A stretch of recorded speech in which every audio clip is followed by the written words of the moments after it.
Oke, bismillahirrahmanirrahim. Assalamualaikum warahmatullahi wabarakatuh. Eh, saya Sarif Nafil Zaini dari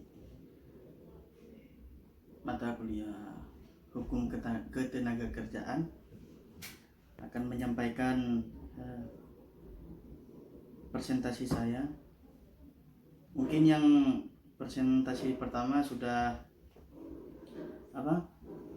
menerangkan tentang peraturan perusahaan. Yang sekarang yaitu saya selaku presentasi kedua akan menerangkan perjanjian kerja bersama. Di sini perjanjian kerja bersama mempunyai arti yang tercantum pada pasal 1601 A KUHP Perdata. Pengertian pertama yaitu perjanjian kerja adalah suatu perjanjian di mana pihak kesatu atau pekerja mengikatkan dirinya untuk di bawah perintah pihak yang lain atau si majikan untuk suatu waktu tertentu melakukan pekerjaan dengan menerima upah. Dalam Undang-Undang nomor 13 tahun 2003 tentang Ketenagakerjaan pasal 1 angka 14 memberikan pengertian juga, yaitu perjanjian kerja adalah suatu perjanjian antara pekerja dengan pengusaha atau pemberi kerja yang memuat syarat-syarat kerja, hak dan kewajiban terhadap kedua belah pihak. Dapat disimpulkan dari pengertian dalam pasal-pasal tersebut, yaitu perjanjian kerja adalah suatu perjanjian yang terdiri dari pekerja secara perorangan dengan pengusaha yang pada intinya memuat hak dan kewajiban masing-masing pihak.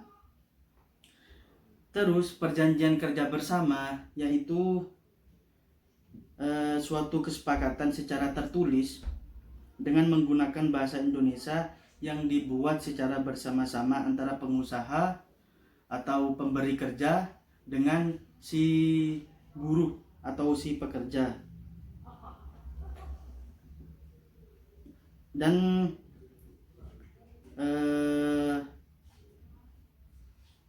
kesepakatan tersebut sudah terdaftar pada instansi yang bertanggung jawab di bidang ketenagakerjaan.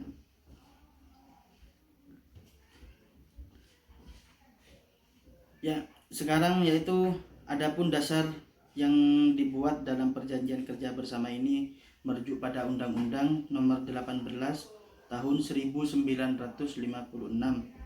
yang diratifikasi dari Konvensi nomor 98 Organisasi Perburuhan Internasional atau ILO mengenai berlakunya dasar-dasar dari hak untuk organisasi dan berunding bersama, kemudian oleh pemerintah dikeluarkan sebagai berikut.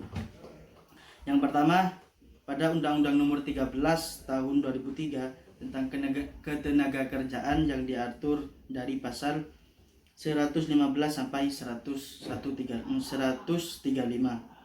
Yang kedua, keputusan Menteri Tenaga Kerja dan Transmigrasi RI yaitu tentang tata cara pembuatan dan pengesahan peraturan perusahaan dan pendaftaran perjanjian kerja bersama. Yang ketiga yaitu tentang tata cara pembuatan dan pengesahan peraturan perusahaan serta pembuatan dan pendaftaran perjanjian kerja bersama. Fungsi dari perjanjian kerja bersama atau fungsi dari PKB yaitu sarana untuk memuat dan menuangkan kesepakatan baru yang didasari atas kesepakatan antara pekerja atau buruh dengan pengusaha yang disebut lex spesial, yaitu artinya sebuah produk yang tidak diatur dalam undang-undang maka dia akan menjadi normatif bila mana sudah disepakati dan dituangkan dalam PKB atau pembuatan perjanjian kerja bersama. Tujuan pembuatan perjanjian kerja bersama yaitu 1.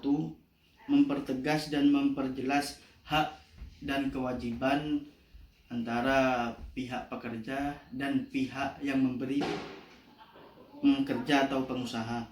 Yang kedua, memperteguh dan menciptakan hubungan industrial yang harmonis dalam perusahaan. Yang ketiga, menetapkan secara bersama ayat-ayat kerja keadaan industrial yang harmonis. Yang keempat yaitu menentukan hubungan ketenaga kerjaan yang belum diatur dalam peraturan perundang-undangan. Manfaat perjanjian kerja bersama yaitu baik pekerja maupun pengusaha akan lebih memahami tentang hak dan kewajiban masing-masing. Yang kedua, mengurangi timbulnya perselisihan hubungan industrial atau hubungan ketenaga kerjaan sehingga dapat menjamin kelancaran proses produksi dan peningkatan usaha. Yang ketiga yaitu membantu ketenangan kerja pekerja serta mendorong semangat dan kegiatan bekerja yang lebih tekun dan rajin. Yang keempat yaitu pengusaha dapat menganggarkan biaya tenaga kerja yang perlu dicadangkan atau disesuaikan dengan masa berlakunya PKB.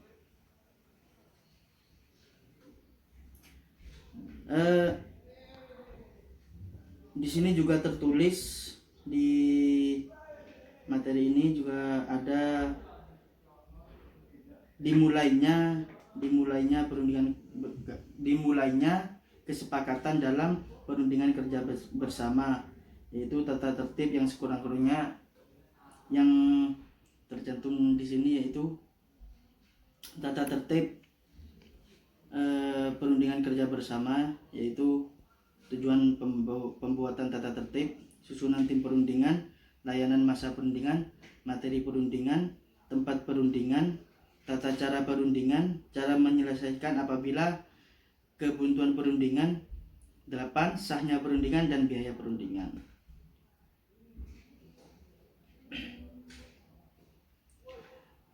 Terus tata tertib yang sangat penting dalam kesepakatan perjanjian kerja bersama yaitu masalah hak dan kewajiban tim perundingan masing-masing pihak mengenai dispensi bagi tim perundingan dan pihak serikat pekerja.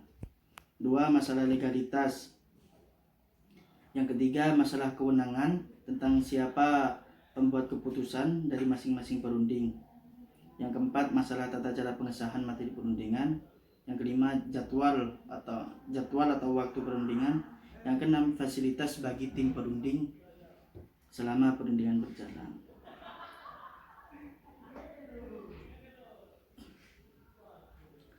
Terus ada juga ini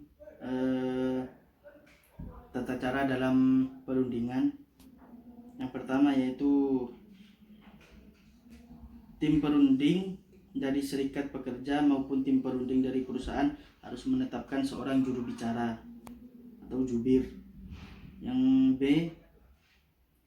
jubir dalam tim perundingan tidak harus ketua tim perundingan, akan tetapi orang yang benar-benar dianggap mampu atau menguasai dalam etika berunding atau perundingan. Yang C yaitu setiap materi atau konsep PKB yang akan dibahas harus disampaikan oleh jubir tim perunding. Yang D, setiap materi atau konsep yang akan dibahas selanjutnya dicatat dalam risalah perundingan yang dilakukan oleh notulis. Yang E, materi atau konsep PKB yang telah dibahas selanjutnya dicatat dalam risalah perundingan yang dilakukan oleh notulis. Yang F,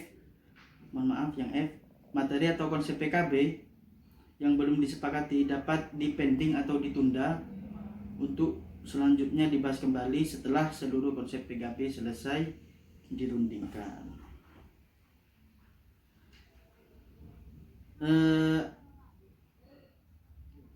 Mungkin teman-teman ada yang bertanya, dalam perundingan apa saja kerangka yang ada di dalam perundingan.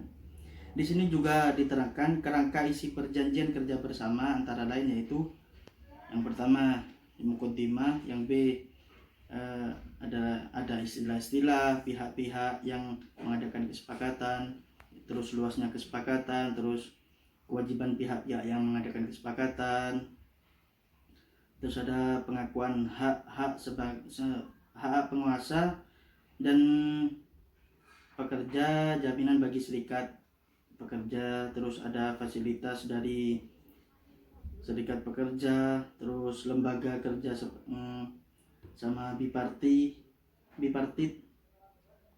terus ada pendidikan dan penyuluhan hubungan industrial dan seterusnya.